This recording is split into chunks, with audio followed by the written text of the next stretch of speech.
யாரை அல்லாஹ் நேசிக்கிறானோ அல்லது எந்த ஒரு சமூகத்தை அல்லாஹ் நேசிக்கிறானோ அவர்களை அல்லாஹ் என்ன செய்வான்? சோதிப்பான். சுப்ஹானல்லாஹ்.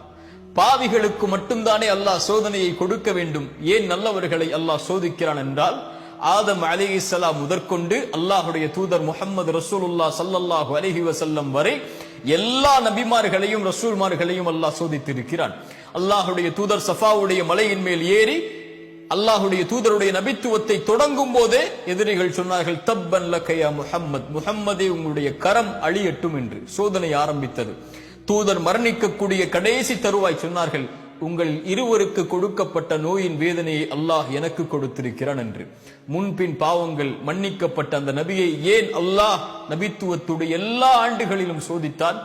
அல்லாஹ்வுடைய தூதர் ஸல்லல்லாஹு அலைஹி வஸல்லம் இந்த கேள்விகளுக்கெல்லாம் ஒரே ஹதீஸில் பதில் சொன்னார்கள்.